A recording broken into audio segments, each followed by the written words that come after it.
You can still be dead wrong and live right. You don't only live once, you live twice. It was wrong at the time, you did right. A sunny day, yet in the midnight. You can still be dead wrong and live right. You don't only live once, you live twice. It was wrong at the time, you did right. A sunny day, yet in the midnight. Cheap, but I'm gentle, fragmental, monumental, fight style, oriental. I get on instrumentals, no, we don't do riddles. You diddle, you diddle. Yeah, my girl from the south, and baby, you're from the middle. House shoes and some dickies, but I like a baguette. I'm spending money on dumb shit, as real as it gets. Aviator can fly a plane and land with a jet. Blue web, no dark web, we crashing the net, so outstanding. Bro, you can't fit them in a box. Grew up off dog pound, but listen to the locks. While they was underestimating, I was on top. I was on the front porch straight, knocking like the cops. Open up, AP, so all I go was up. Twisting up my fingers just so they can know it's us. Hand on this burner just so they can know I bust. Looking at George Ford like that was one of us. What the fuck? You can still be dead wrong and live right. You don't only live once, you live twice. It was wrong at the time, you did right. A sunny day, yet in the midnight. You can still be dead wrong and live right.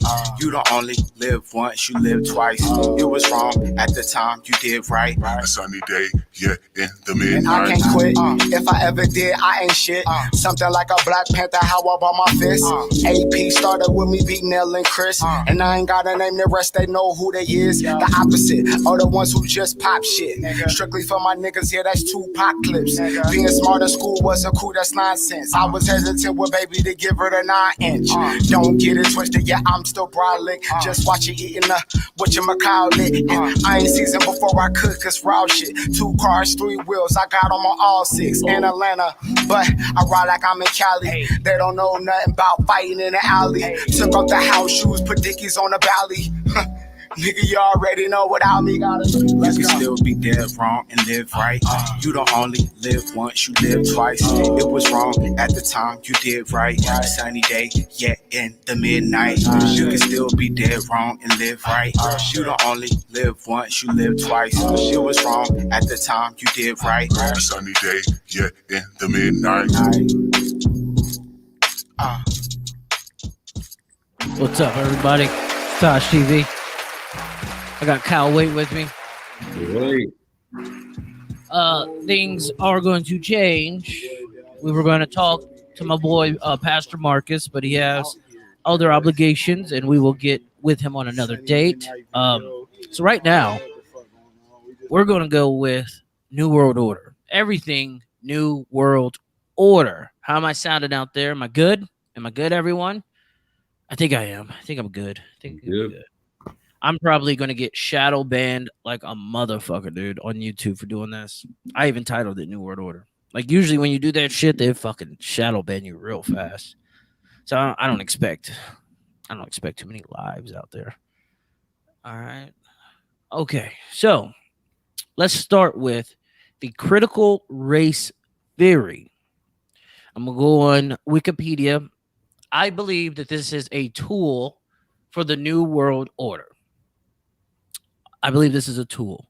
Per Wikipedia, critical race theory is a body of legal scholarships and an academic movement of civil rights scholars and activists in the United States that seeks to critically examine U.S. law as it intersects with issues of race in the U.S. and to challenge mainstream American liberal approach to race justice. Critical race theory examines social, cultural, and legal issues primarily as they relate to race and racism in America. If you guys ain't up to speed, the critical race theory is the theory that half of America has already banned. I believe it was up to 23 governors have already banned it in their state, something like that. All Republicans, of course. First, Kyle, as a white man, how do you feel about the critical race theory? So it's one of those things. I tell people I don't know everything, but what I do know, I try to know at least well enough. The first time I heard critical race theory, it to me sounded, I don't want to say like a grooming tool, but to a point it sounds like a grooming tool. And the reason I say that is you are telling people that inherently everything around them is racist. Everything around them now, in the past, potentially in the future, if we don't, rise up against it, it is racist. And it's a little troubling for me. Obviously, I'm a white guy. You know, the people that know me well enough, I don't think I've ever been called a racist, to where I'm like, oh, but this theory kind of says inherently that I am. That because I am part of a structure that is based around racism, that inherently I am also a racist. And I think teaching people that, again, because this goes both ways. You're not just teaching people of color, you're also teaching young white kids that, hey, sorry about it, you've never done anything wrong in your life, but because you were born white, you were racist. To me, that it seems disingenuous. I think there's a reason that it is taught in universities. Again, it is a theory. It is something that people have theorized. And again, we can apply a theory to real world. But I've also said we can really argue any point. We have people argue the validity of, tyrants at various points in history. You have people try to argue, whether Hitler did some great things. You legitimately have people out there. So when you say critical race theory, I hear we're going to teach people to be more divided than ever. That's what I hear. Is that what needs to be done in order to build back better, as Joe Biden says? Is that what needs to be done? Let's tear it down. Maybe not so much hate white people, but let's get them to feel remorse. Let's get them to feel sympathy, sorrow for their forefathers' actions. Is that the goal of this? Because there's white America's pushing this. It's not just black America, it's white liberal America as well. Is this their ultimate goal that they're trying to get? Or are they just trying to bar out Republicans are racist and they're white, hate them? Do you think that's the goal? Like I don't understand why white liberal America is pushing this so hard. I just don't understand it. The black people in America are the minorities. They're the minorities by a lot. Mexicans just jumped over them. Shit, you could put black Americans up with like Italians probably. We're the minority. So we're not pushing this to the point of where it's going to be taught in class, because it will be taught to our kids in class. Especially if you've got a kid in California. Oh, yeah. But that's my thing. Why would white liberals want this? Like, what's the reason? What would you say out of this is the reason that they would want this? So you and I have spoken before, and I believe it was on one of our prior episodes, not just in passing. We'd spoken before about how it is largely turning into a black man's world, a black woman's world. And what people do, and it's not liberals, it's not Republicans, it is either side that sees the benefit to it. It's just who gets to it first. Liberal white America is really just trying to hop onto the train. So we don't want to get left behind, because again, the longer that we have a history, the longer I guess we have a future, the world will inevitably, hopefully, even itself out to where we just treat each other like human beings and not like, hey, you're black, I'm white, I'm white, she's Asian. Because that's what the world's doing right now. The world, in a sense, is sort of going backwards. In my opinion, it's going backwards because we are separating ourselves, by color again. But as a white man, Kyle, do you feel like that you are, how can I say this, that you're in a position to where if we are going backwards, that you're in a position that your people, your kids' kids can be, I don't want to say slaves, because I don't think we'll ever get to that point again in America, but be in the position that black America is in right now. Do you feel that white America is headed that way with this? I don't think white America is headed that way. First of all, I got really lucky. One of my kids is half Korean, so he's a minority, so he's fine. And my other two kids are girls, so they're also considered in the minority group. Oh yeah, you're good. Yeah, exactly. So I'm a little less worried about my kids. The way I look at it is hopefully my kids are the ones to prosper from this. Prosper from, again, not treating it like women are less than, not treating it like a black man, because scientists did this. Scientists said that black people function on a lower level. Educated people said that black people function on a lower level. So it wasn't a Republican driven thing. It was a science driven thing. To where I just see us for a time, and I hope it's not a long lasting one, but for a time I see us again kind of being segregated in a community sense.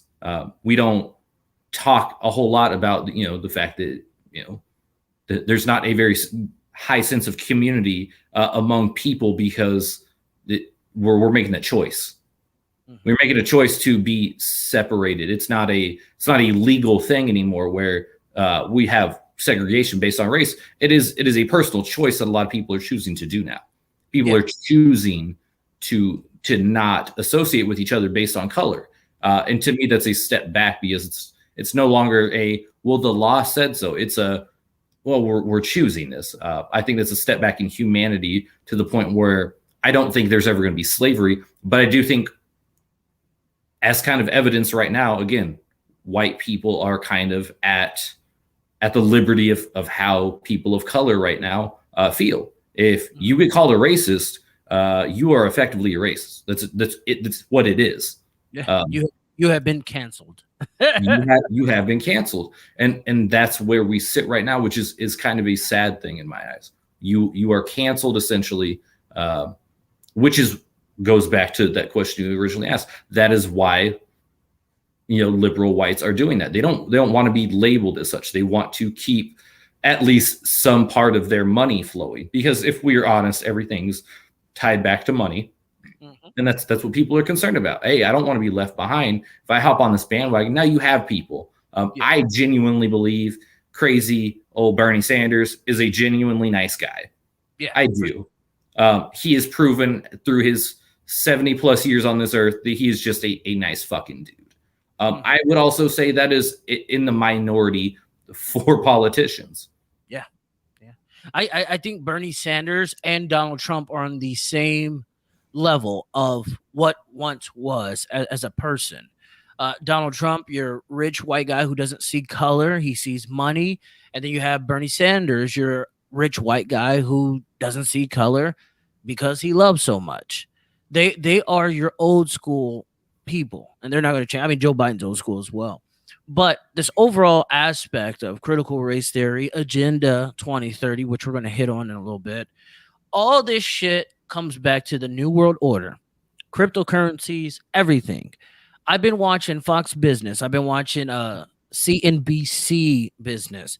I've been watching a lot of shit lately. These rich motherfuckers, dude, are taking over. They're taking over. We're at inflation to the point of cost of living has to skyrocket in every fucking city, in every town, in every state in America. It has to skyrise, or the market's going to crash, and it's going to crash to a place we've never fucking seen. I think if this market crashes, we're not talking about the Great Depression. We're not talking about that, dude. We're going to be talking about some fucking barbaric rogue living here. I don't think the market's going to crash, but I do think super inflation is here, and it's here to stay. This is why they're giving out free money. They're airdropping advances on tax money. That's essentially what it is. If you have a dependent, you're getting $300 to $250 per kid off of that dependent. I think the New World Order has taken over. I think the C word, if you don't know what I mean, I'm going to say COVID. I think COVID played instrumental in that. Not just COVID. There was a lot of things before that, but I think COVID sped things up tremendously. Hence, this is why I named the title of this show The New World Order. The New World Order is dividing and conquering. Right now, we're being divided by race. What race dominated? whites in America. Whites dominated for the vast majority of America's lifespan. Not just rich whites, poor whites, middle class whites, rich whites. They dominated the space. Now, if you separate them and you get certain whites to start hating themselves and hating other whites for actions that none of them could control because no one was a slave master and no one was a slave who's living today. But if you can get them to hate themselves and you can empower the ones who have hated themselves for the longest, and black people have hated themselves for the longest for a variety of reasons. But if you can empower the ones that used to hate themselves and the ones that used to love themselves to the point of world domination to now hate themselves, you have successfully divided by race. Now, this is just me here. Now you're going to see a tactical maneuver because of inflation of it being broken down by race and wages. Race and wages. The middle class is gone. It's been gone for a while. It was gone before Obama. This isn't an Obama or Trump thing. The motherfucking middle class has been gone for a while. Now you separate it more. Cryptocurrency, and this is my fucking theory, my own belief here. Cryptocurrency is opening the door for financial superiority for the rich, the wealthy, and the elite, to the point of where they're going to be controlling the currency because they're going to make the currency. Facebook has a fucking cryptocurrency that used to be called Libra. Now it's called DM. They were moving that shit overseas to Switzerland or some shit like that. Brought that shit back to America because now they're vying for a spot to become America's digital currency. Facebook, a fucking company, is making currency. You have HBAR that's ran by IBM, Google, all this shit, all these tech companies, all these lawyer companies, you know what I mean? All these motherfuckers with power are making currencies and they're selling them. And these currencies aren't $1. They're not 50 cents. They're deepening the wage gap. They're deepening while we're fighting over race and critical race theory. They're deepening this wage gap from wealthy to poor. They're just deepening it. And I think by the time we realize the shit, it's going to be over. It's going to be over. A lot of people are going to be held fucking back. That's just me here. When it comes to this new world order, I think they know exactly what they're doing. Let me get your intake, and I'm gonna go to some video today and yesterday of what these high-powered people over central banks said. It's scary shit. What's your thought on what I just said? What's your thought? Oh, so I mean, realistically, I've said today, and this permeates normal people, celebrities, whatever, the super rich. We don't have a race problem. We have a class problem. I've said that for probably the last 5 years. If you look at what, if you look at stuff like celebrities getting off on, hit and runs, if you look at athletes getting off on whatever it is they kind of, get away with, like it's not because they weren't guilty. It's because they're able to make a deal, because they can afford lawyers that it costs a lot of money. And, basically, kind of have people that are educated on the system to say, hey, this is the loophole. And so when I hear, now they're trying to get control of the money, I'm like, well, gosh, it's a shocker. We have a class problem. We have a problem where we have people that are super rich want to keep their places being super rich. And if that means pushing down everyone else on the way up to it, that's exactly what's going to happen.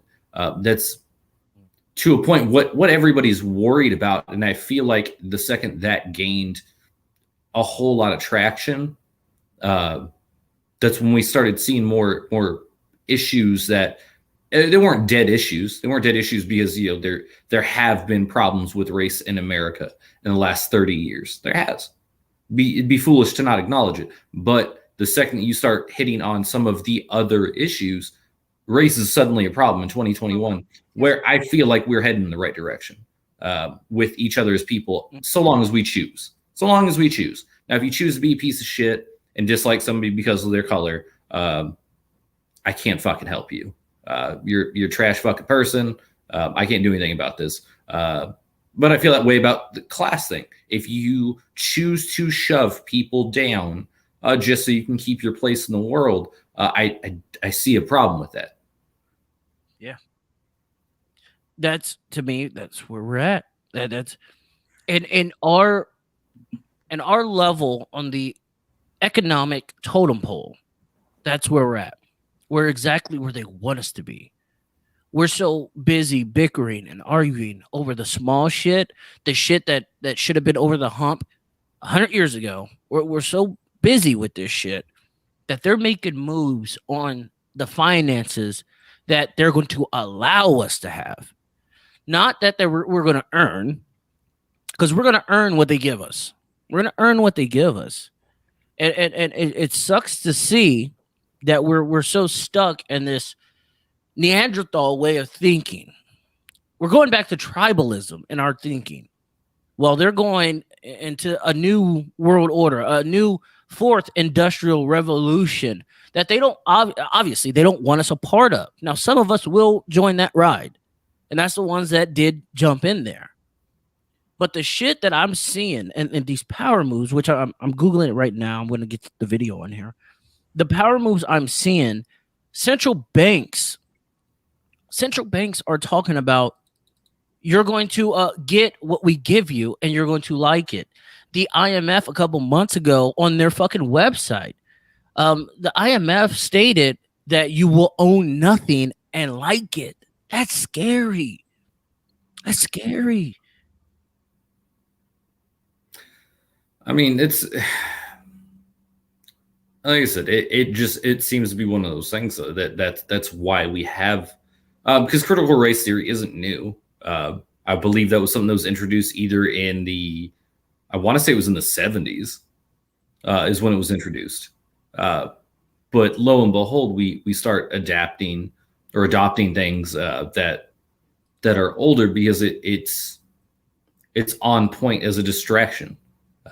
Again, like, it would be foolish to ignore that we've had race issues, but are they so bad where, again, we have laws that are blatantly, like, we do have some laws that don't help people of color, if we want to be specific about it. But we don't have laws stating, like, you're black, so you can't own land.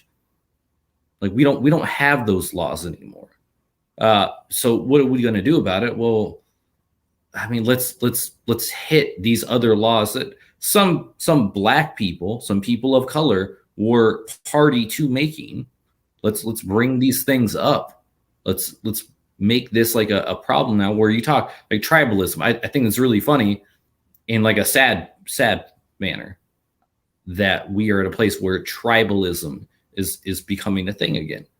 In a place where we're probably a little further advanced, we don't have flying cars. We resort back to our natural human instinct, and that's, if you're not a part of my tribe, aka my crew, aka my friends, my family, if you're not a part of my tribe, to hell with you, and that's where it's getting to. It's hella scary, because all that's going to do is cause death and an economic disadvantage. That's all it's going to cause.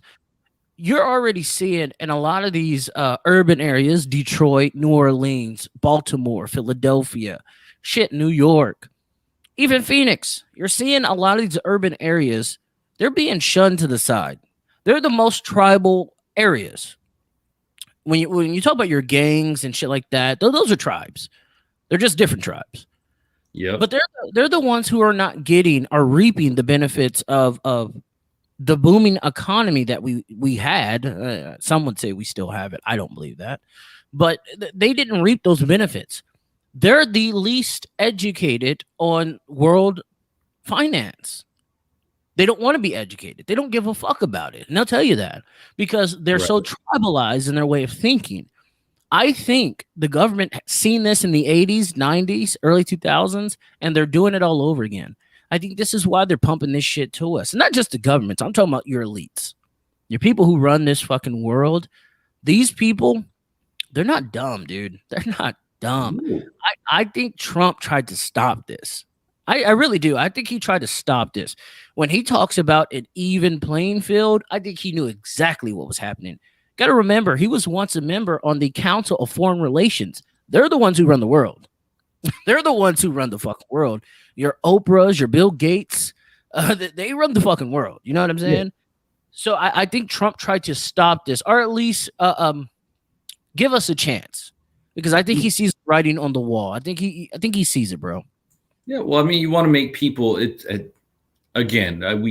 talked about the fact that he's got a base. He has a place where he has to stand there. But I'm not going to say that he didn't also say, well, you know what, like, what would really throw a wrench into shit is educating people, is telling people like, hey, there definitely is shit. Like I'm the, like, whether people not want to acknowledge it, he was in the most powerful position in the world. And that comes with something. That comes with a certain amount of credibility. I'm not saying he didn't say off the wall shit. I'm just saying because he said off the wall shit doesn't mean that some of the stuff he said wasn't true. And I think if you want to throw a wrench in people's plans and be like, hey, I've been around for a long time. I've been around these people, and now I've reached such a place where I have access to all of the information. And I'm just going to throw a little bit out there because it's really going to fuck with people. Now, I'm not endorsing everything that Donald Trump said and did, but there are certain things he said and did that I'm like, you know what? Like, are you not listening because it's Donald Trump? Or are you not listening because you're scared that it might be real?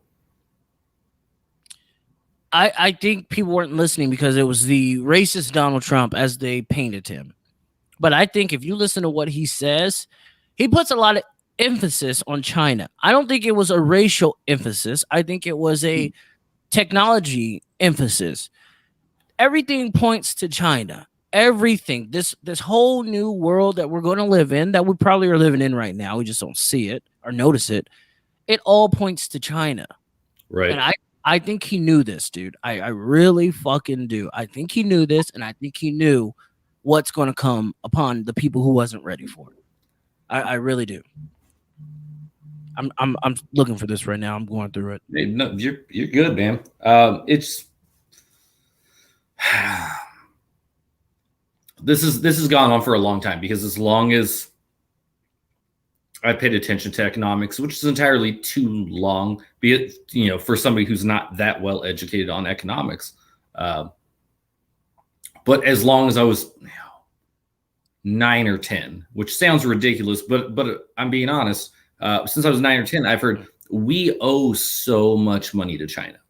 We've always owed so much money to China, to where, when people start talking about, like we're worried about China. It's like, well, yeah, we're worried about China for multiple reasons. We're about China because they are not, I wouldn't say they're not overly concerned about their people, but I would say they're not overly concerned about their people. They are kind of focused on Chinese dominance right now. That's what I gather from them, from what they do. If you look on the internet, you can see that, China does a whole lot in China doesn't try to attack our country through physical means. They do it through cyber, they do it through, cyber, cyber attack. Yeah. But I don't know why I lost the word attack, but I sure did. But yeah, they do it through cyber attacks. They do it through means that kind of make it, we're like, oh, well, China's not doing things. It's like, well, no, because you can't see it.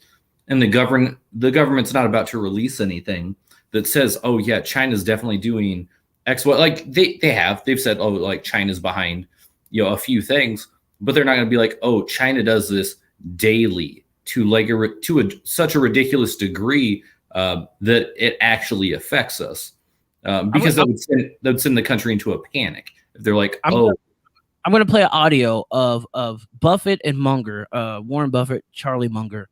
I'm gonna play a clip of them on what they just said not too long ago.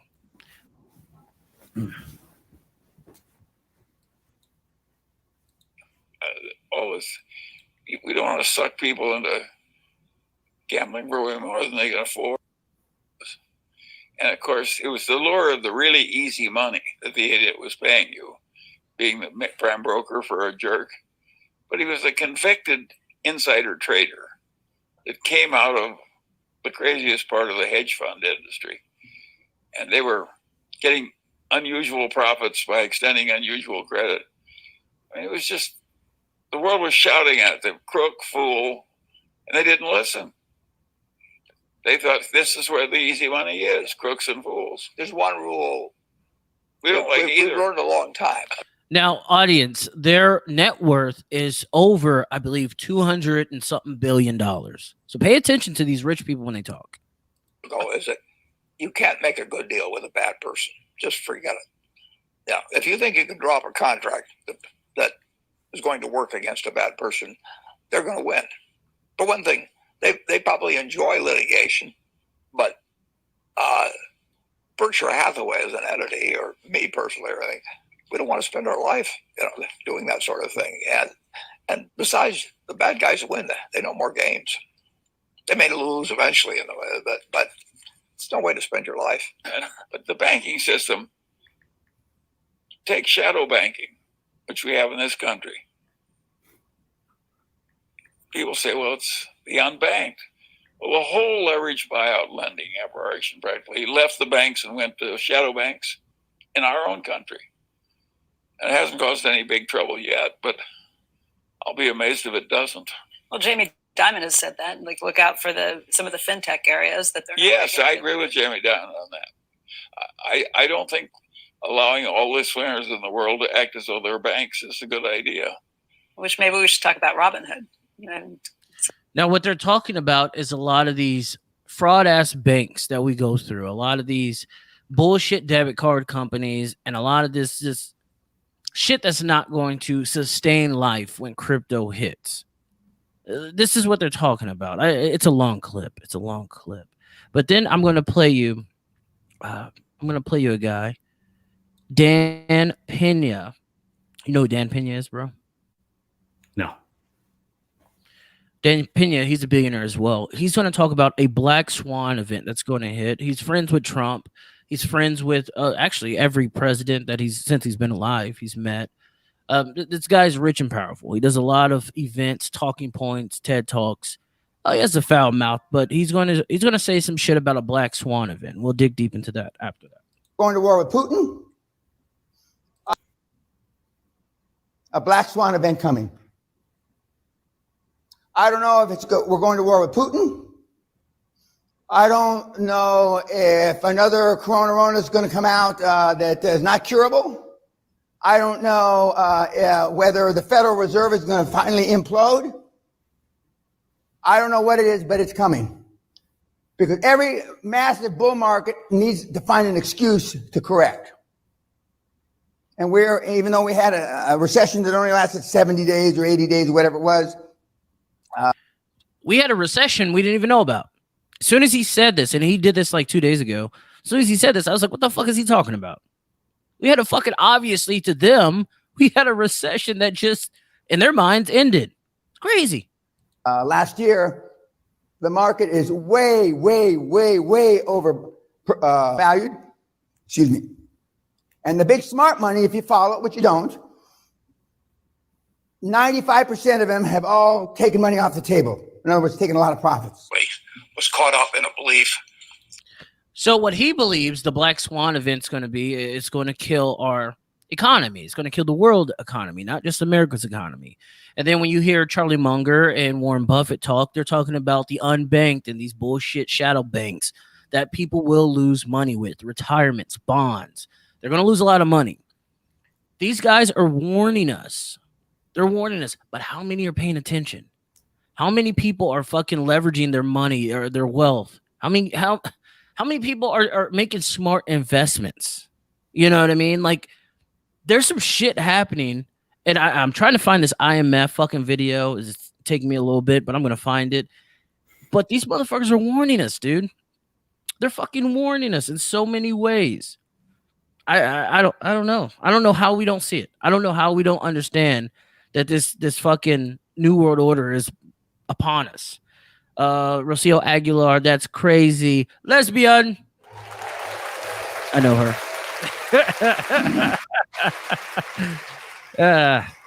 Amy says that's interesting. I should have said that. But no, they're warning us, bro. They fucking warn us so much. That guy, Dan Pena, even said, I know you don't know. Yeah. I know you don't know. Like they tell us, like, you motherfuckers ain't paying attention. We're so stuck and at this lower level vibration.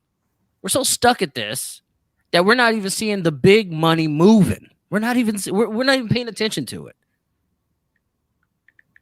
So, I mean, we were joking about it before we started the show, but this reminds me of another real sad thing for everybody else. We were talking about how I live my life entirely too much through things I've learned through movies.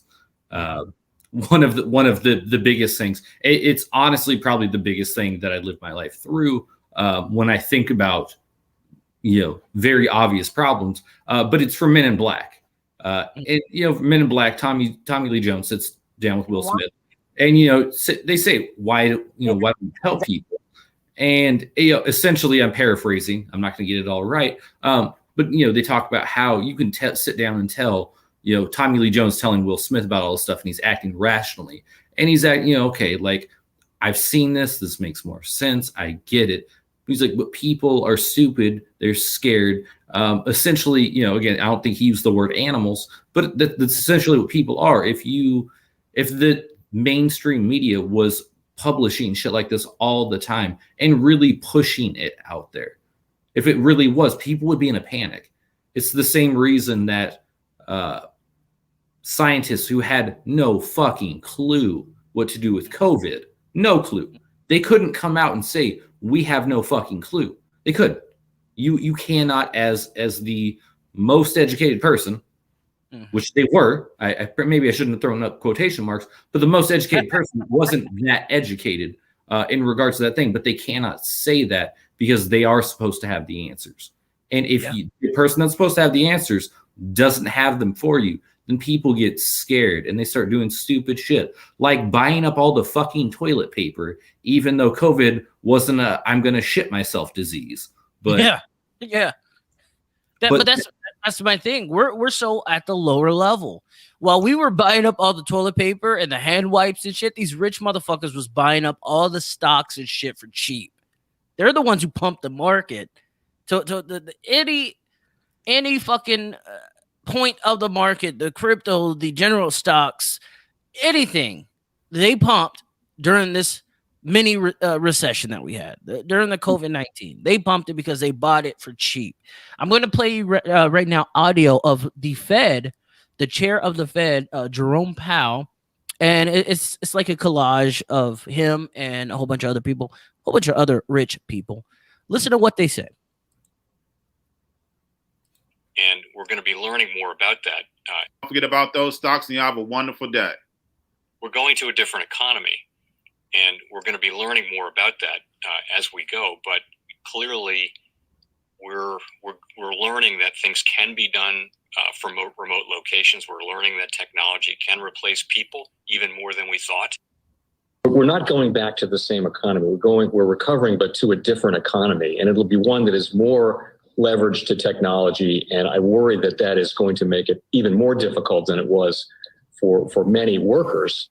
In Silicon Valley, and my friends who work in technology know that what we did to the manufacturing workers, we are now going to do to the retail workers, the call center workers, the fast food workers, the truck drivers, and then even bookkeepers, accountants, insurance agents, lawyers, and on through the economy.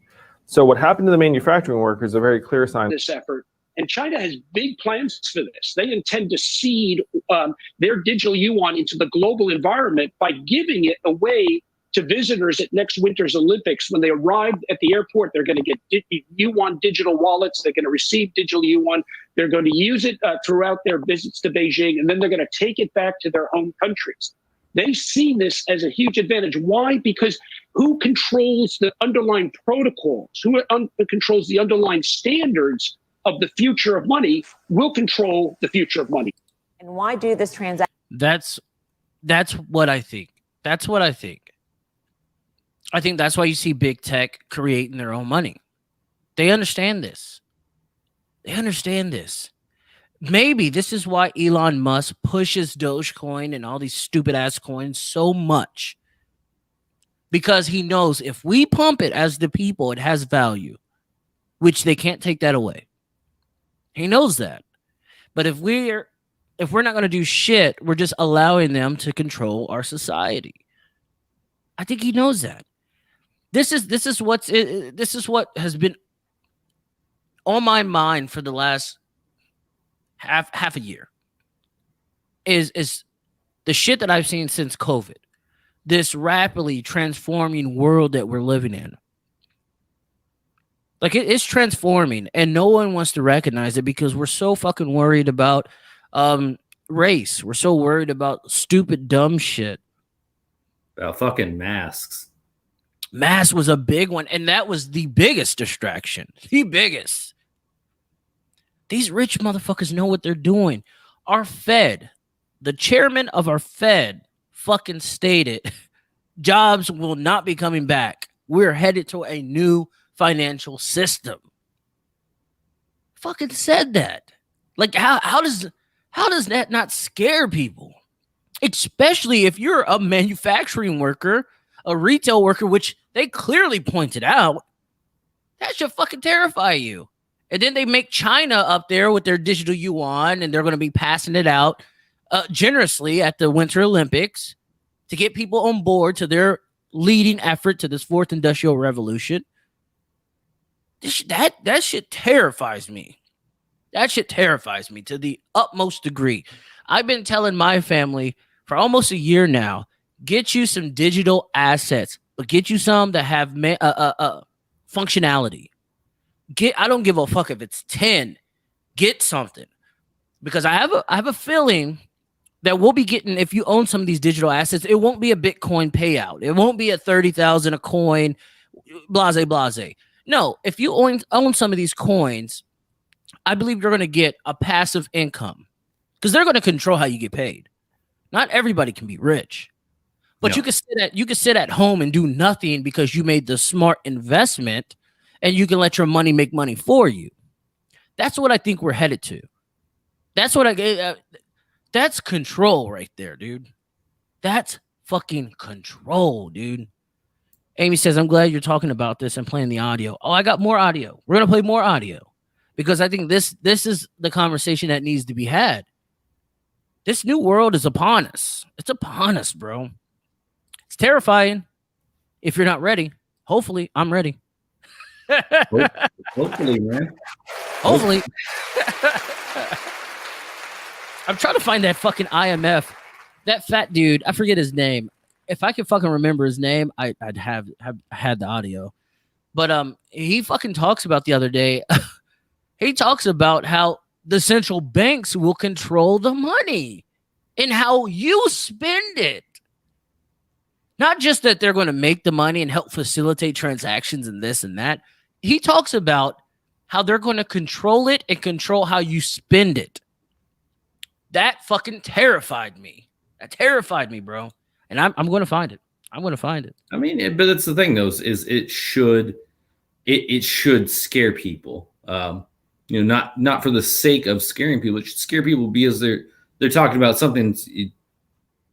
I know we're going to get to it, but we're talking about wanting to have autonomy over certain things. And it's like you can't think that's going to be an allowable thing.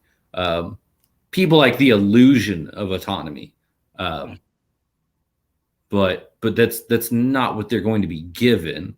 And sorry, They people like autonomy, but what they're given is the illusion, and to a point that's starting to go away. And it's kind of sad that you see somebody sitting there talking about it, and without you playing audio, without people actually looking for it, searching out this information, they're not going to hear it. They're not going to see it. And some people may see it and be like, no, like I don't believe it.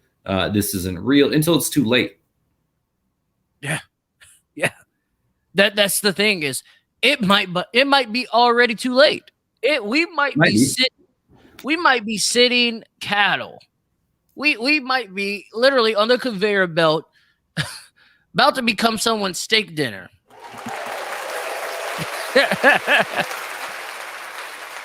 And here's the thing, and I'm going to be honest with you, bro.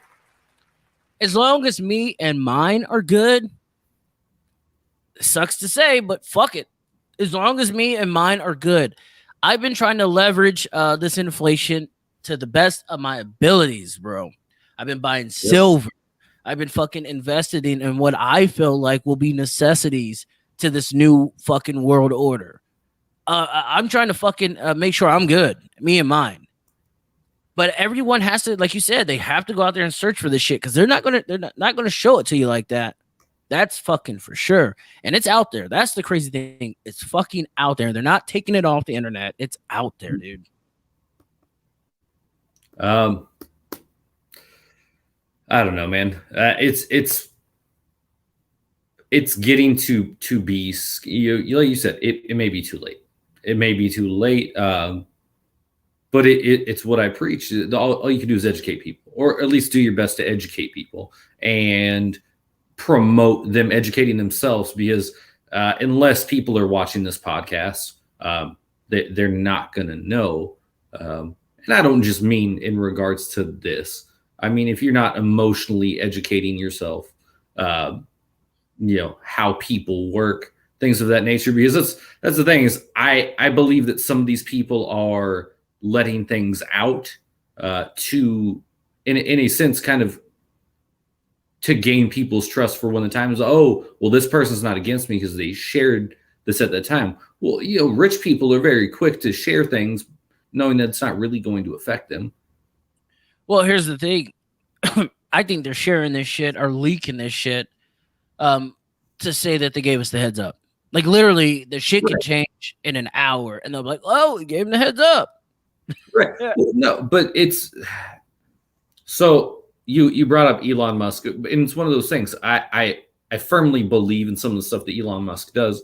At the same time, that dude seems like a fucking robot, and I worry about the day that he's like, now I have you where I want you, because he does all these things. He does it in the name of helping people. One of the biggest things that always pops in my head when thinking of Elon Musk is talking about the Neuralink.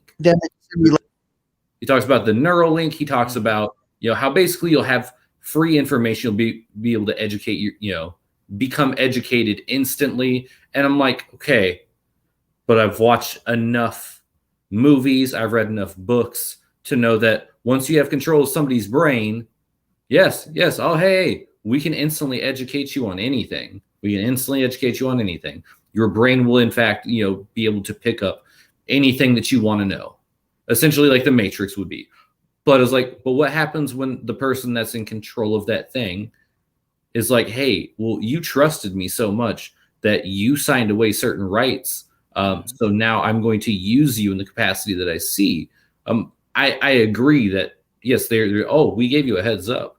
But it's one of those things where I think about, why are rich people doing this? Yes, it's to, in a sense, they won't say it's to hey, we gave you a heads up. It's going to say, hey, we really wanted to educate you. We wanted to help you out. Unfortunately, people didn't listen. That's how they're going to look at it. They won't come out and say, oh, hey, we tried to educate you. Sorry, sucks to suck. They're going to be like, we really wanted to help the people, and it's the good old due process. To them, they're doing their due process. That's all it is. It's right. These guys. But I also think it's trying to gain a certain, because you still need people, whether or not you want to acknowledge these rich people still need support of the common man. And I think some of them do it some do things to genuinely help people. Some do it because they need that support. If Elon Musk is telling you, hey, go do this because people are trying to hurt you, or Warren Buffett or whoever, they're doing it, they could be doing it to be good people. It could be. I'm not going to say that, everybody's out to get something, but a lot of times people are. And I think they're trying to build a certain trust base towards like, look, I did try to help you. So now the next few things that I say, hopefully you'll follow me, because if you get people follow you, you have more power. Well, people follow money, and if they have the money, they got the power. That's right. My whole thing. I think they've understood this of what they need to do. I think in 2021 they've taken social media, every aspect of social life. They've taken that. They've got us fighting amongst ourselves over dumb shit, and they're in the same take telling us the world's changing. Like this, the shit that I'm showing you was once on a news station. You know what I mean? Like the shit I'm showing you was on CNBC Business, Fox News, Fox Business. Like they're broadcasting this shit. We're just so fucking busy, fucking around. Hold on. Euler said Elon got a lot of power.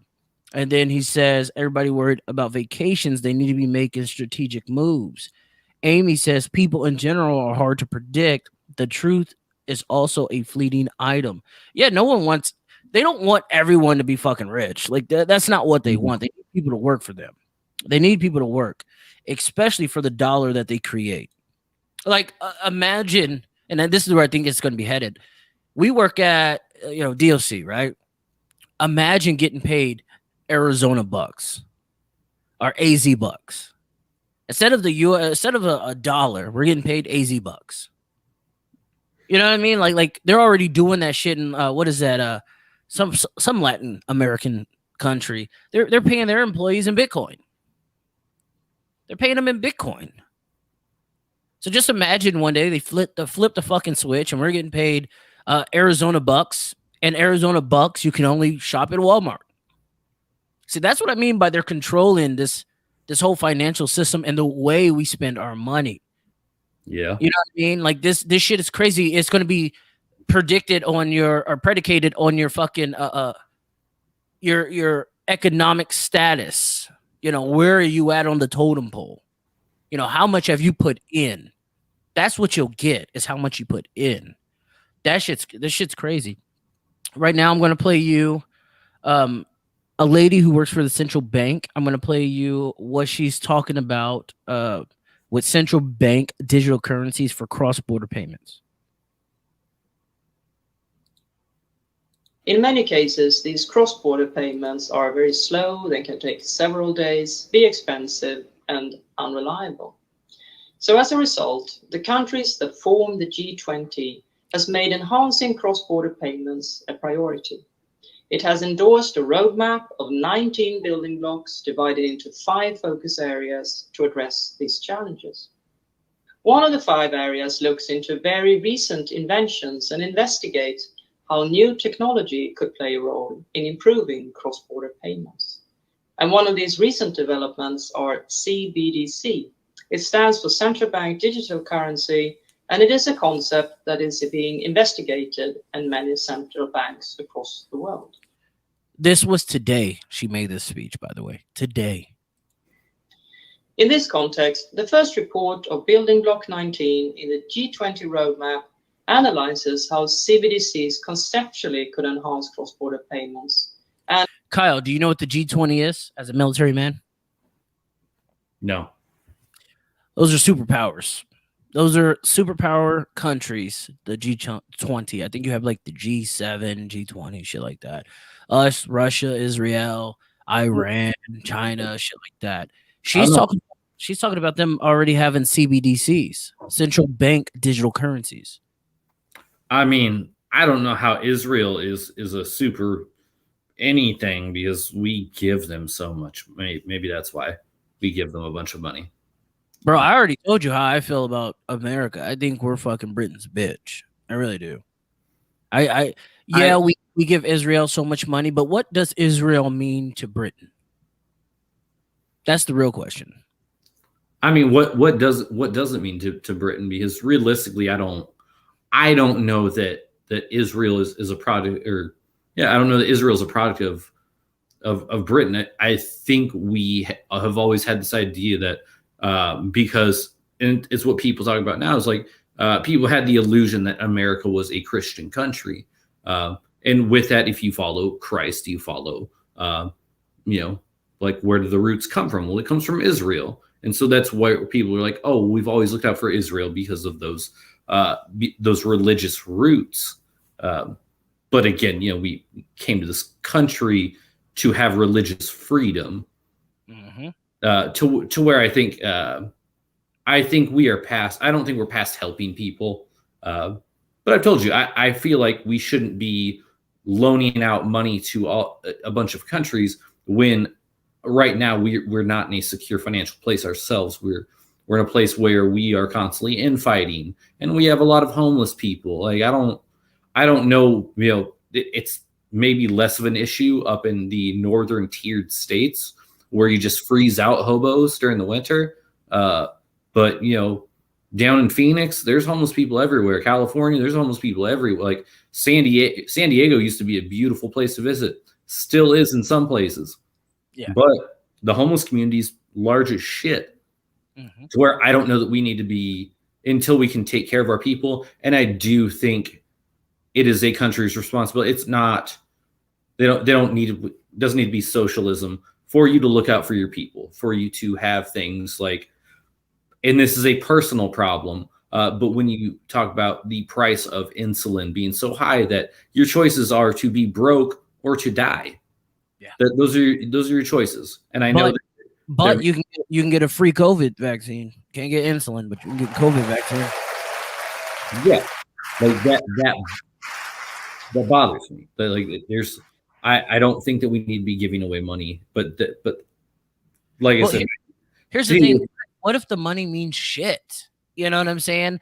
Like, what if the money is more of a promise to take care of you? And instead of it thinking like it's $500 million that we're giving Israel every year for no fucking reason, how about we think about it? It's the military presence that we give Israel every year. How, like, you know what I'm saying? Like, how much of that money are they investing back into our military? This military industrial complex is a thing. It's especially with our country. Like you said, we're the police of the world. We're always involved in some war. Always. Since WW2, we've always been involved in something, some conflict. Hey, Hold on. But again, I will say that we attempted to stay out of it. We really did, up until America got attacked, and they got attacked a lot before they did something. Pearl Harbor was the straw that broke the camel's back. But they were attacking U-boats. Like that's the thing, is like we tried to stay out of it. But at the point that we got involved, then on, we have been the world police. It has been something that we've taken it upon ourselves. We are essentially the others bouncer. Why talk about us being involved in global summits? We talk about the United Nations. We are essentially security for all of these countries. We are the ones that are in charge of that type of thing. And I don't mean like in reality, like sure that the security of all that, comprises of a lot of countries, but essentially America is there because people to a point are frightened of America. They are frightened of the military industrial complex because we push it so hard that we're like, hey, we are going to keep doing this regardless of the fact that we're not in any large global conflicts, but we're going to keep pushing it so people still have that kind of fear that, hey, America's not doing anything right now, but if they want to, they could just annihilate this whole fucking planet. Okay, so I feel what you're saying. My thing is, I don't think it's the money. It's the money to a point, but I don't think it's the money how we think it's the money. As of May 28, 2021, the Pentagon asked for a $715 billion budget And this is the statement here. The Defense Department is asking Congress for $715 billion in a fiscal 2022 budget, an increase of about $10 billion from what was allocated in 2021. President Joe Biden's budget proposal seeks $753 billion. So he actually wants more than what they're even asking for. Hey, you got to pay your buddies. You got to pay your buddies. That's my thing. After he pays everyone out, how much are they allocating off the books back into the military? Just at the stations that we have overseas. We can't track it once we give it. We can't track that money once we give it to Israel. Right. And that's the thing is I don't assume that we're giving it to them in a military capacity. We're giving them money, and they're going to do it with what that money they're going to do with it. What I'll say is that they. Oh, I lost my train of thought for a second. What I'll say is there's like we give this money because they're our allies, and again, I think it's very tied back to the thought that we are a religious country. We are a religious free country, meaning that again we can worship whoever we want or nobody, and it shouldn't be a weird fucking thing. Like if anybody really pays attention to what this country was founded on. Like it meant freedom for all things. Now, again, we need laws. In my opinion, we need laws for certain things because people are fucking animals. Again, we work in a prison.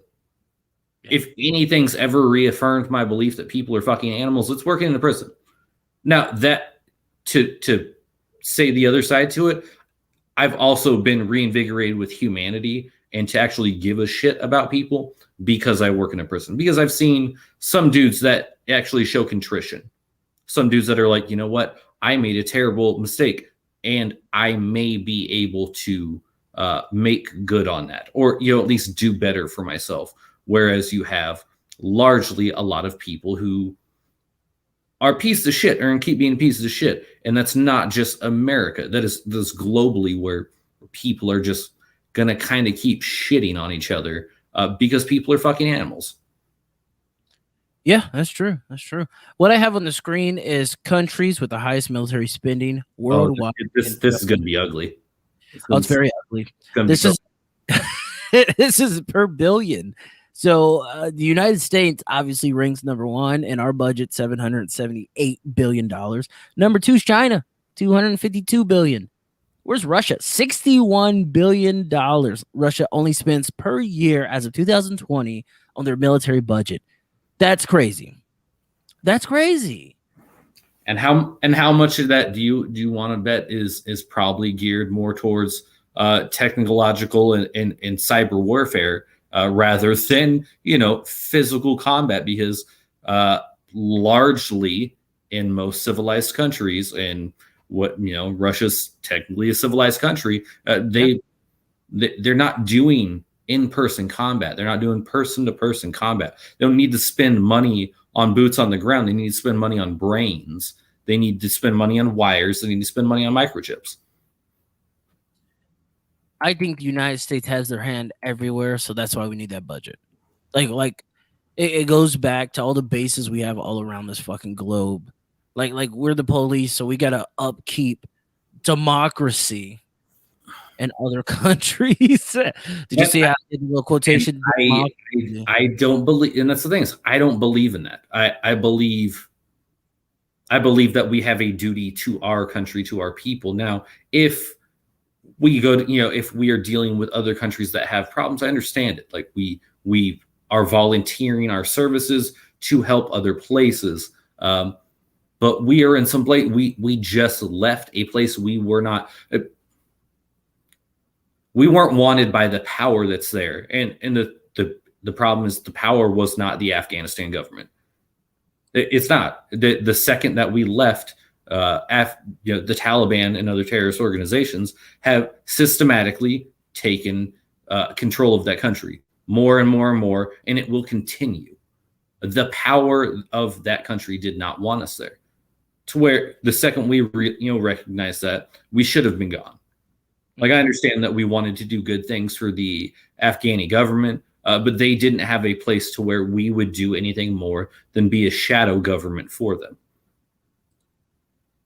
To which, True.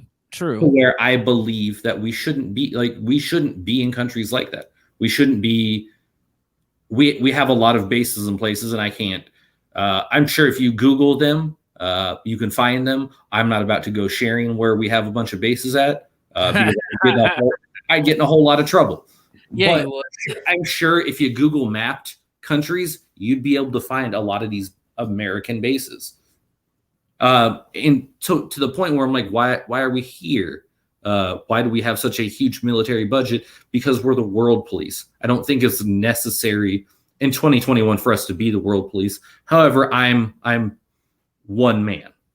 Mm-hmm. Hold on, I'm about to share this.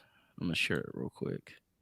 While we're waiting, government, if you're watching this, I am not speaking on behalf of the United States Air Force or the military or the government. I'm just stating my opinion as Kyle Waite, not Staff Sergeant Kyle Waite. There we go. All right. So this was in 2015. This is the most recent one. This is Politico. It says, despite recently closing hundreds of bases in Iraq and Afghanistan, the United States still maintains nearly 800 military bases in more than 70 countries and territories abroad, from giant little Americans to small radar facilities. Britain, France, and Russia, by contrast, have about 30 foreign bases combined.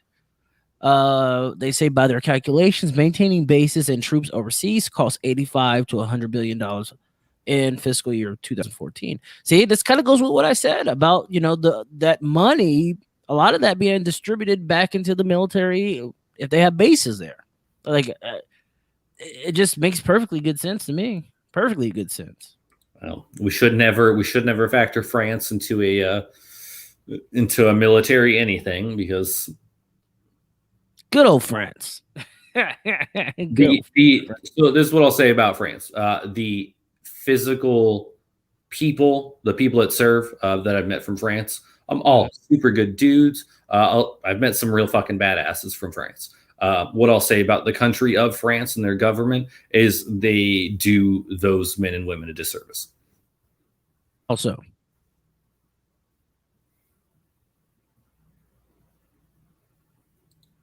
how so, bro?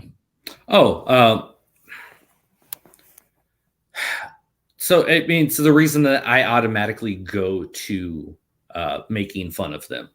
France largely does what I would like, our country to do. France kind of stays out of stuff, but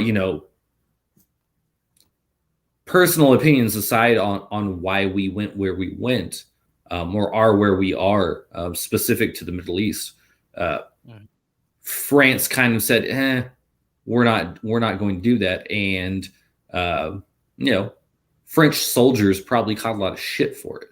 I don't know that, they're looked upon a little less in their own country. I know American soldiers are, but that's, because people don't have a whole lot of faith in our government anymore.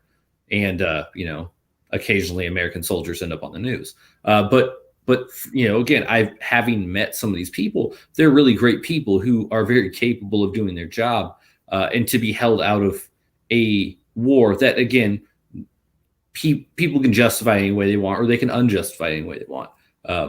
I believe removing evil out of the world. I didn't shed a single tear when we got rid of Saddam Hussein. I didn't shed a single tear when we snuck into another country and killed Osama bin Laden. I didn't. Now, will I say that caused some unrest in those countries? Of course it did.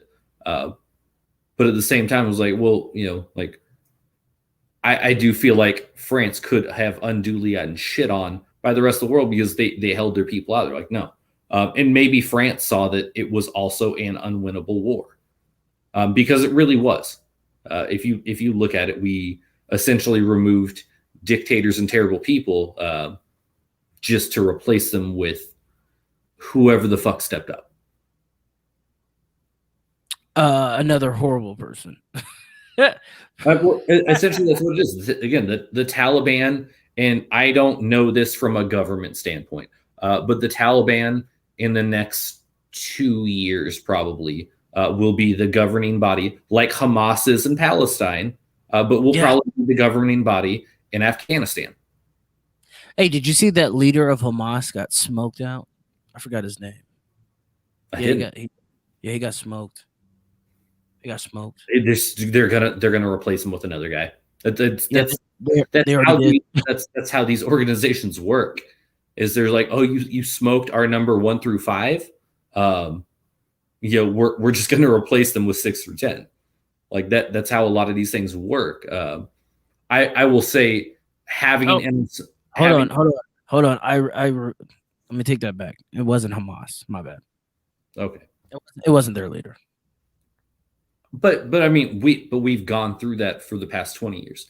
Past 20 years, we've been systematically taking out leaders of these organizations, but these organizations don't go away. So how do you feel about Haiti's president getting smoked inside his home the way he did? They're saying the guys who smoked him were speaking English. They're trying to blame America for that. That's what I got. It wasn't America. There's something sketchy about it. I think it has something to do with what's going on in Haiti. I don't think it has anything to do with America. Americans aren't the only people that speak English. Like if you go to a lot of other countries, they teach they teach your own people like we are the second language. So where I'm like, oh, Haitians were speaking English, that's not a shocker. Do I find something suspicious about them assassinating a guy in his own home where that should just be impossible? It should be. It's a fucking president. It's like, what? Right. The second, I want to say you were the first person I know that posted something about it. The second you said, I was like, there's something wrong here. There's something wrong. Like it just, it sat weird with me the second I read anything about it. And then I start reading, I believe his last name's Moisha. I start reading about this man, and it's funny again in a really sad way. But it's funny because you read all the stuff about this man that seemed to want to do good for his people, that seemed to want to, what the idealistic government capacity would be is to. Is that why he died, though? That's the thing. Was he too national? It seems real possible, doesn't it? Very possible. That's what I thought. It seems real possible that his own government was like, nah, no, like we can't do this, or we don't want to. He's creating too many superpower enemies. Let's get rid of them. He has to go. Yeah, he has to go. But that's that. It seems I do not know what happened. I think America was involved? Fuck no. Again, they said they were Haitian American. You know who was involved? The New World Order. They were involved. Got him the fuck out of here. That's the thing is like it's not. People think that's a dead thing too. You think assassinating Haiti's a third world country. I'll say it. Haiti's a third world country. You think assassinating a third world country's president isn't like a thing that happens? Like we don't have spies that still do this type of shit. The manner that they did, to me, it's all about the manner that they killed him. They killed him and his wife while they were sleeping. She's still alive. Oh, did she survive? Yeah, I thought she was dead too. But yeah, she as of 3 days ago when I checked, so 3 days ago, she was alive. So they shot him up and his wife. The wife's still alive. Mm-hmm. And the manner that they did that, there's no honor in that. That was to prove a point. I looked up Haiti just so happened to look up their COVID restrictions. They had none. I looked up were they complying with world organizations? They wasn't. He had to go. He had to go. To them, he was a problem because he could be influential and he could be getting other nationalized leaders who love their countries, love their native land, to rebel against the order as well. Yeah. So he also had to. I don't disagree with any of that. That's where, like, again, the second, and I'm fairly certain you were the first person that I know that posted anything about it. It just seemed wrong, especially with the way it happened. To where it's like he was removed. He was removed. Now, I will say I got on the Council of Foreign Relations, who I said runs the world. Oprah's a part of that, by the way. I got on that. Yeah, it's just, you know, and they say giving away Roombas and, you know, starting wars. How will Mose, or however you say his name, be remembered? They got a whole fucking like thing about him, dude. And then here's the thing that stuck out to me. What led to this current crisis? They say he was facing a crisis of legitimacy surrounding the last year of his tenure.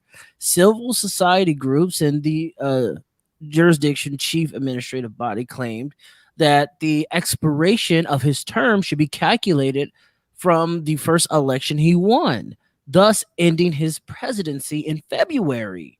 But he insisted, him and his supporters insisted, that his 5-year term began when he actually assumed power in 2017 and therefore would expire in February of 2022.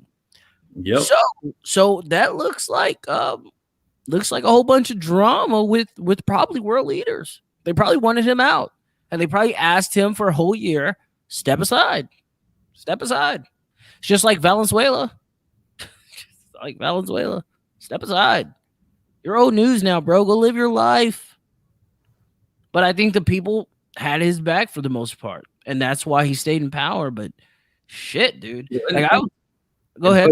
But that's the thing is you have, we were talking about it earlier, if you have the support of the people, it's a lot harder to get support to remove you. I mean, going back to our own country, what happened? The media was on a 4-year rampage of shitting all over a guy and trying to remove him from office, to the point where they were trying to remove a man from office after he was already out of office. Let me ask you this. Do you think Trump was ever tried? What do you mean? I don't want to say too much because I don't want them like fucking taking this video down. But do you think that the powers that be tried him? Like, tried him? No. You don't think so? No. I think because this strategy works so well, because if you take away all of the shit that he said, which I'm not going to pretend like some of it didn't matter, but if you take away a lot of the shit he said, what he did as a president would be looked upon, if his name was anything but Donald Trump, it would be looked upon favorably. But instead, you had people saying that he was potentially one of the worst presidents ever. And I'm pretty sure that still belongs and always will belong to James Garfield. I could be wrong. Ford. We forget about him. No, I'm pretty sure it's James Garfield. You think I'm pretty sure, like, I want to say, like, I got bored one day and went through like the list of like terrible shit some of our presidents did, and I want to say James Garfield came away as just, he was a piece of shit. Was he? He won twice though, didn't he? I'm pretty sure. Like he successfully did 4 years, lost, came back and did another 4 years, right? Was it him? Who was that? I'm gonna look it up. I'm gonna look it up. I don't know, and I could be wrong on the name. I know it's some old dude with a beard who was fat. But it's one of those things. I believe that they did such a good job with how they constructed his image. And again, he did himself no favors. And I think he kind of just was like, I'm gonna say what I'm gonna say, and I don't care. But if you look about all the actual things done, I think if his name was George W. Bush or Bill Clinton or Barack Obama, people wouldn't have such an issue with him. Was it this guy? I'm pretty sure it was. He got assassinated, bro. It's not James Garfield then. Maybe. Yeah, it says He was the 20th president of the United States, serving from March to September of 1881. Garfield was shot by an assassin 4 months into his presidency and died 2 months later. But I'm going to be honest, he still was a piece of shit. I shouldn't have said that. He was a piece of shit. I don't know. Maybe he was. Maybe he wasn't. No, maybe it wasn't him. Maybe that's the reason he got. I don't know why James Garfield. I think I probably watched something recently that had James Garfield in it, and I tied it together. But McKinley. What about William McKinley? Oh, Grover Cleveland. He was the 2-time president. He was the 22nd and 24th. Grover Cleveland. That's who it was. Oh no, I think I was. Nope, he doesn't have a beard. Maybe I was. Maybe I'm just all over the place with this. No, it was Abe Lincoln, bro. No. So I don't know if James Buchanan ever had a beard, but James Buchanan was the guy I was thinking of. Oh, Buchanan. Let's go to him. James Buchanan. He was a real piece of shit. Oh, he looked hella fugazi. Yeah, I don't know why I thought James, the guy I was thinking of, had a beard. I think it's just because all old presidents had a beard at some point. Like, yeah, bro, all old white men had beards back then. That's what I honestly think of, like the old Civil War outfits and like a big beard every time I think of old presidents. Like in the middling ones, not like the ones that have a heavy clear. This guy right here, right? Yeah. Trash Panda. Yeah, this guy looks like a rapist. He looks like a rapist, doesn't he? He looks like a terrible person, and he was. So like if I was to think of what a rapist would look like, it'd probably be this guy. Look at those eyes. Look at those eyes. I mean, it's usually that's why I tell people is like you look at the eyes and you see a whole lot about people. It's why to this day, when people say that Ted Bundy was an attractive man, I was like, I don't know how you look in those eyes and say that he was an attractive man. He looks like a fucking psycho. Yeah, he does. And then James Buchanan, I mean, I've never looked that closely at him. Now that you pointed out, yeah, he looks like not a great fucking dude. Looks like he ate babies. That's what it looks like.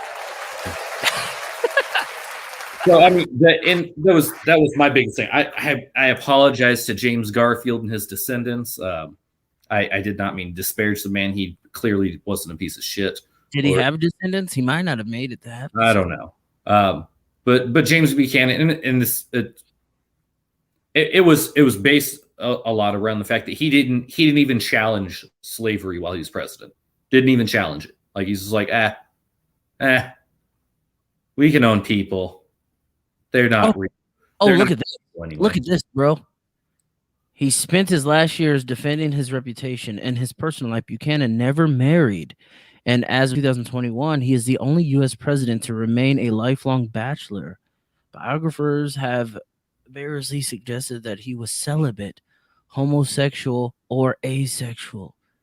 Dude, this guy was a rapist. They don't want to say it, but I'm saying it. He was a rapist. It's obvious. Fucking. I mean, did he need to be? He was president. I mean, I feel like he probably, even with those creepy eyes, probably just had people throwing themselves at him because he. You think so? Yeah. Like the president, like now the presidency is a big thing, but like back then it was just like, man, this dude doesn't do shit. Look, I mean, in this, it maybe he wasn't. I just feel like it's one of those things where if you have a very public persona,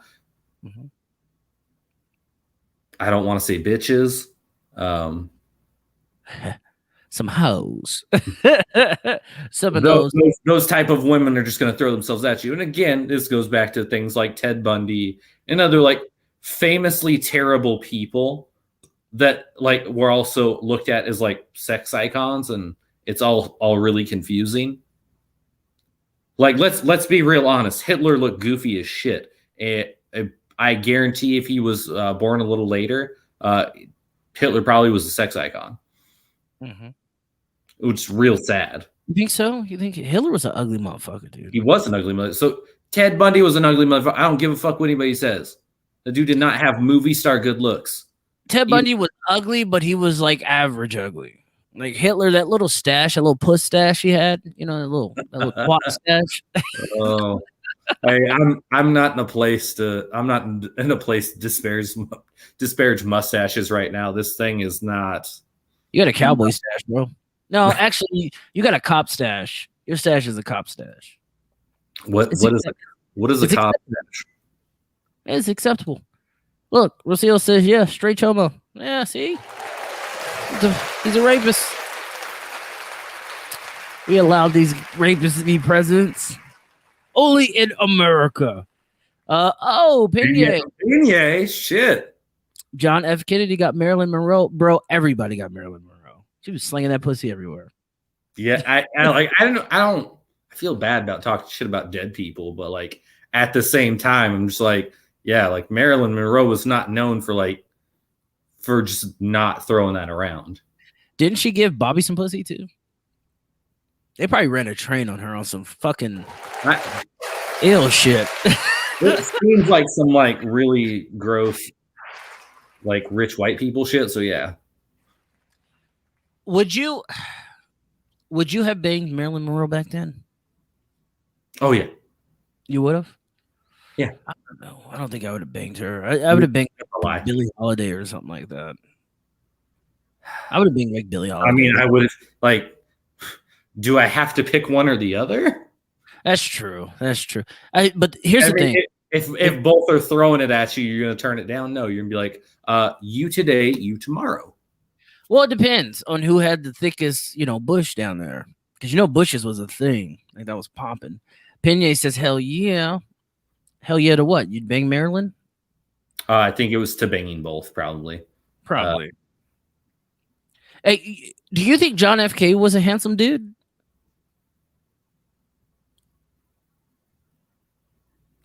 He had like these beady eyes. Like his eyes were always he was always squinting. Like his eyes were always like half closed. I'm going to throw out just something completely unfactual. It's real possible that John F. Kennedy spent most of his days high, and that's why his eyes were closed half the time. I have no factual basis for this, but when I think about John F. Kennedy, I think about the fact that he's always kind of just squinting at people while talking. He's like, I can't let them see the bloodshot. I'm about to make a joke and it's going to be like super unclassy, so please don't judge me on this, but maybe, just maybe, that's why he couldn't see the shooter.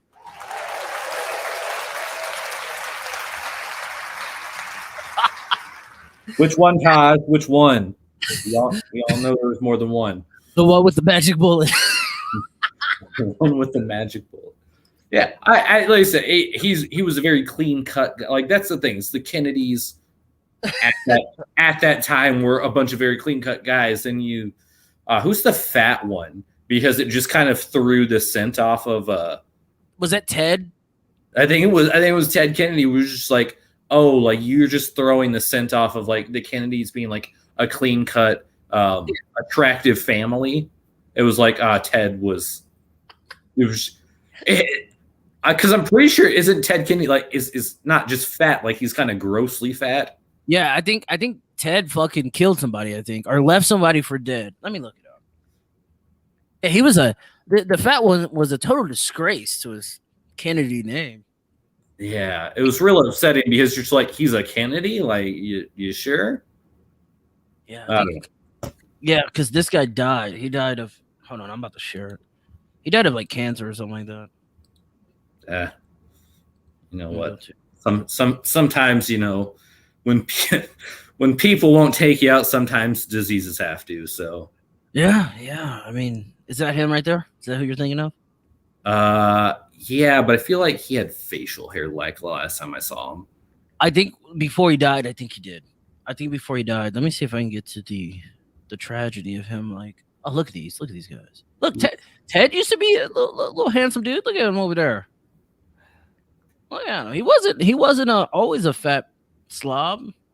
I mean, I guess it's maybe it's just because of my image of it. I want to say, so it's real sad. The reason that a fat Kennedy's popping in my head was literally just me. I was in an office being disciplined by the military because I was a shithead. Like for lack of a better term, I was a little shithead when I joined. So I was being disciplined, and we had the news on for whatever reason, and that fat turd just, I was like, like you're a Kennedy, like really? Like it threw me off. It was a little off-putting.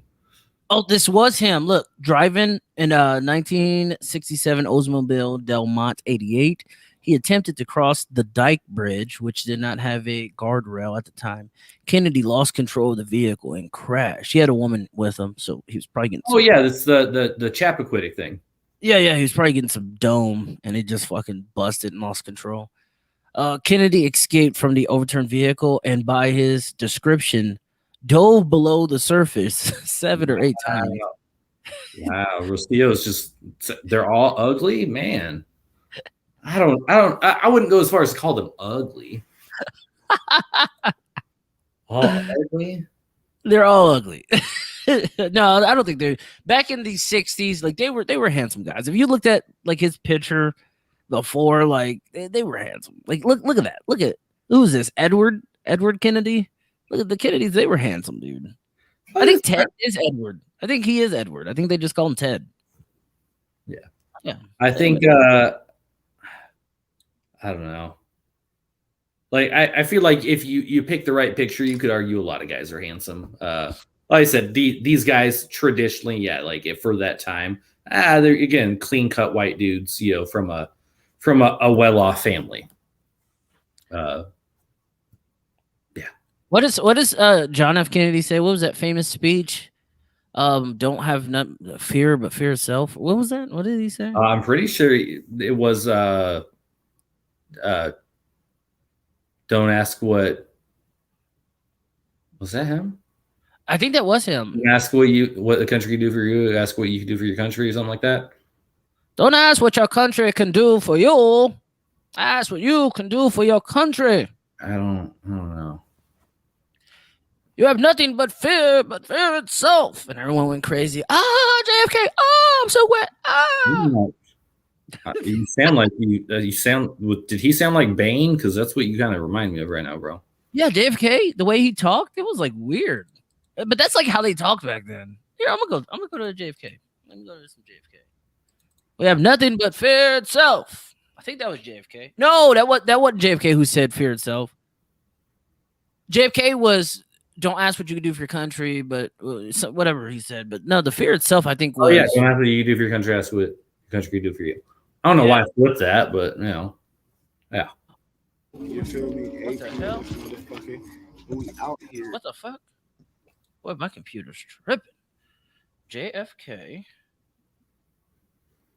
I'm telling you, dude. I think I don't think I'm too wrong in this.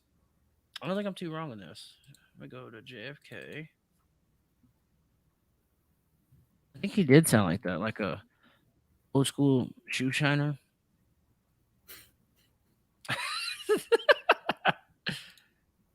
Oh shit! So the fights are going on right now. I'm just really excited because I fucking hate Greg Hardy, and his ass got smoked in the first round. So did he again?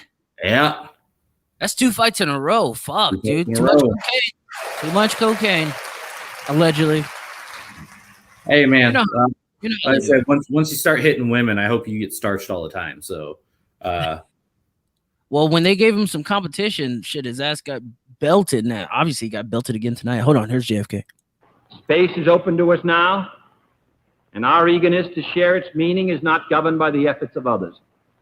We go into space because whatever mankind must undertake, free men must fully share. See what I'm saying? I mean, he just sounds like he's from the Northeast. The following national goals. First, I believe that this nation should commit itself to achieving the goal before this decade is out of landing a man on the moon and returning him safely to the earth. No single space project in this period will be more impressive to mankind. Do you hear him laughing at him in the background? Did you hear that? No. as soon as he talks about landing someone on the moon, there's like little laughter. Here, I'm gonna rewind it. In this period will be more impressive to mankind or more important for the long-range exploration of space, and none will be so difficult or expensive to accomplish. More important for the long-range exploration of manual space, say, decade is out of landing a man on the moon and returning him safely to the Earth. No single. Did you hear that? They're like laughing at me. That's fucking crazy. I feel like the audio might just come out better on your end. I mean, it wouldn't shock me because just like anything that hasn't happened, people are going to chuckle at, especially, you know, I mean, the idea of space travel as a whole concept was always kind of mocked, and then, you know, do you think that we actually landed on the moon? Let me ask you. Yes. I don't understand why that's such a weird concept for people. Like when we currently have like satellites, multiple like orbiting through space, trying to find other things. So I find it weird. People are like, oh, we never landed on the moon. It's like, why? I kind of, how can I say this? I'm at an impasse. I'm leaning towards that they didn't land on that moon. Only 3 countries have landed on the moon. Okay. And let me see if you can guess what 3 countries landed on the moon. China, Russia, the United States. Don't you find that like odd? Don't you find that like odd? 2021, nobody else has conquered the feat. No. Like India didn't say, you know what? Fuck this satellite. Let's go land on the moon. We've never done that before. India's a poor ass country, man. India's a poor ass country. Like they can't afford to do it. What about Israel? They're very fucking wealthy. They get all our money from us. I guarantee if the U.S. found out that, you know, they were trying to take that money and invest it in space travel, I feel like our country would just like firebomb their facility. They're like, you know what? Shut it down. Shut it down now. Again, like it is for infrastructure. I feel like arguing space travel, which maybe should be more important considering how much we shit on the country, or the planet, not the country. Since we kind of shit on this planet, maybe space travel and finding another viable place to, you know, intern shit on again, should maybe be a priority. But I don't think it's surprising, because thinking of what was important at the time it happened, and then once it happened, it only was so important for certain people. Now, do I think it's a little strange Japan hasn't? I think it's by choice. Germany? What? Germany, Britain, France. France, no.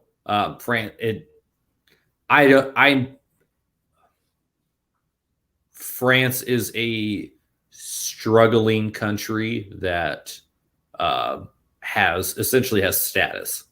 Mm-hmm. Like everyone knows France. It's got essentially, if it wasn't for things like the Eiffel Tower and tourism, France would probably have descended into being a failed state. That's my opinion. I agree with that. I agree. If it wasn't for tourism, I think France would be a failed state. Why not Germany? At a point in time, Germany had the smartest scientists, to the point of where America stole them all after WWE. That's the thing, is we stole them all. Give me those goddamn scientists, their big old brains. Yeah, I mean, and that's the thing. It's like we talk, we make jokes about stuff, but like, yeah, it's one of those things where you look at it and it's like, well, yeah, they're all terrible people. They did terrible things in the sake, in the name of white supremacy. But it's like, yeah, but they're also smart. Like, let's see what their brains could do if it's not turned towards like racism. What if they were just the masters of deception and we used them as such? We were like, fuck that. We won the war. Us, Russia, China, you're fucking take us all to the moon. Take all of us there. We would all go there together. I mean, I firmly believe that like we had probably the brains to do it ourselves. I just think with certain advances, like I I think the idea that medicine is for treating and not for curing, I think that is a very deeply rooted problem that I don't know anything for a fact. But like, if you have very smart people that, again, at one time treated people like less than because they were Jewish or black or homosexual, and then we brought them here, and then they started instituting a thing like, hey, so what if instead of curing people, we are just going to help them stay alive and keep taking their money? That seems like a very viable thing in my opinion. Let's make them suffer. Let's make them suffer. Yeah, just, hey, you know what? Like, this could be a for-profit thing. This doesn't have to be a, we're going to cure them thing.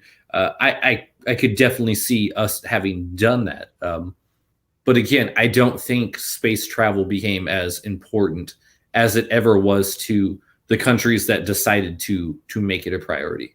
I'm sure a bunch of other countries do have satellites up there, but physically place, if you're not first, or one of the first, like, do you really care about putting somebody on the moon? I mean, right now it's only been 3 people. Like, I would love, if I was a growing superpower like India, I would love to like get all my resources to get to the moon. I would love that. That puts us literally on the map. Like, 3 countries only did it.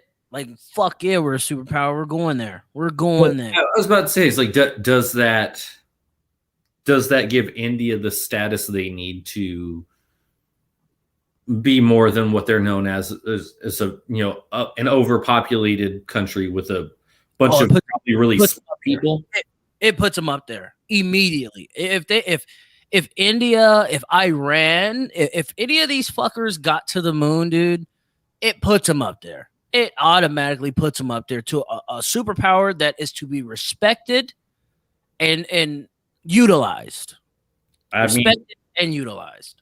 I think Iran is another country under restrictions to where, like, they wouldn't be allowed to do it. You'd theoretically, you'd think Iran would be the next country to do it if another country places an emphasis on it. But that's the thing, is you would have to place some sort of build up to it, to place some emphasis, to place care on it. Because if you do something and nobody gives a shit, like, the Guinness Book of World Records is full of records that nobody gives the fuck about unless you read the Guinness Book of World Records. True. And not to shit on her, but I think it's super important to note that that young girl that just won the spelling bee. Oh, I knew you were going there. but nobody. I looked at her world record and I was just like, eh.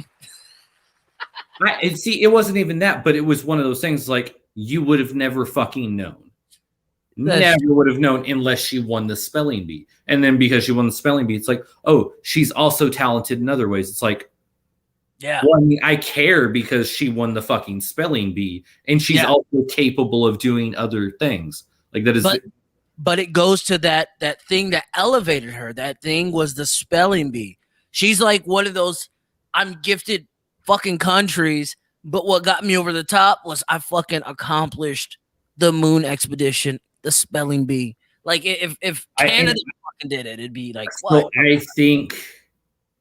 I think the hit landing on the moon is the world record. They would have to do something else to make us give a shit about it.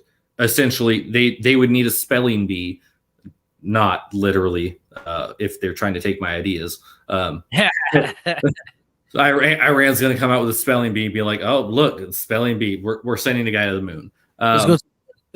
but no, they need that sort of event. To me, I see that world record that young lady holds, being the moon. They're putting a guy on the moon. They need something to make us give a shit. Hopefully it's not, nuking the US, but that would suck. Wouldn't it? We wouldn't be around for the record. It only sucked because I live in a metropolitan. I know I'd be a target. Well, let's see. I was gonna say it's like, well, I'm in good old Minneapolis right now. So, Oh, you're a target. Yeah. We're targets. I was about to say it's like the other place I live's, San Antonio. So, Oh yeah, you'd definitely be a target. yeah, it's just apparently I just need to move out to the country. Yeah, we should all move to northern Arizona, to Winslow, Arizona, dude. We'd be Oh, safe. hey, get all the meth you can handle up there. All the meth, all the natives. Shit, fuck, bro. We'd be fucking good. Yeah, I kind of that's kind of why I don't want to go up there. Is I don't the natives don't want us up there. They barely have enough land as it is. That's true. Well, they dig blacks. They dig blacks. Dude, I used to be up on all those reservations up there because I lived in Winslow for like fucking 7 years. Yeah, so I used to be up all those reservations. Like that's how I got these native kids. I was everywhere, dude. I was like, we're going to Loop. All right, let's go to Loop. We're going to Delcon. All right, let's go to Delcon. Oh, we're going to Bird Springs. Where the fuck is that? I don't know. Let's go. All right, fuck it. It was crazy. Like they was like, oh, my brother. Hey. All right. I don't know how they feel about white people in Winslow. I know that the gentlemen that inhabited Lewis Prison that were native, it was very hit or miss. You know what? All you have to say is you're Mormon and you're good. That's all you got to say. You're Mormon, you're good, dude. They're gonna be like, oh, okay. Well, you go down there in the snowflake area. Well, I was about to say, there was no winning over. There's no winning over John Honeycutt. So, oh yeah, Honeycutt, dude. Did I tell you that his daughter was at she was at Perryville? I guess I'm not super shocked. She wasn't like she wasn't like disruptive like him. She was very quiet. He was mentally unstable to whereas Oh, she was crazy too, but she was like was quiet. she? Yeah, she was like quiet crazy. She was like super quiet, but like stupid nuts. Like I would bring her in my office to have a conversation with her, and like I was doing her release shit, and she's just like zoning out, dude, just straight zoning the fuck out. And I'd be like, yo, Honeycutt, you good? You good? And she'd be like, yeah, I'm good. And I'd be like, what the fuck is she thinking of? Crazy, dude, crazy. Like I told her, I was like, hey, I know your dad, and she was like, oh. I was like, all right. Yeah, I went did overtime, and I told Honeycutt like before he died and shit. I was like, hey, Oh, he passed? Yeah, he died. He succumbed to his disease that he had. But I told him, I said, hey, I met your daughter, and at first he was like, what motherfucker, like wilding out on me. I was like, bro, chill. What he does, yeah. Oh yeah, I was like, bro, chill out. What he did, sorry. Oh yeah. Yeah, I mean, it was one of those things where he would, if you got on his good side, which up until I left for long-term military duty, we were actually in a good place. The second I came back, it was, you're white, I hate you. And I was like, John, you're white as well. And he got incredibly angry. Because I didn't know he was native at all. I'm pretty sure he talked about brown pride a lot. But he at no point did I ever know he was anything but white because his name's John Honeycutt. Which sounds like a very white person's name. So when I found out he was native and I had offended him, I was like, well, we're just going to be in a bad place every time we talk. On top of the fact that, I'm dude. When I last seen him, dude, he was like fucking super skinny and like a big old head and shit. He was just doing bad. Like your head doesn't shrink when you lose weight, so it's just it was crazy. But like his energy level was like not the same. It wasn't like rah. It was just fucking like, like that's. I mean, I hate saying it, that's how you kind of know. It's why I tell you. That's why I tell you to learn your population. Is you want to know something. He fucking told me to. That's the crazy thing is he was like, he doesn't know how long he's gonna make it.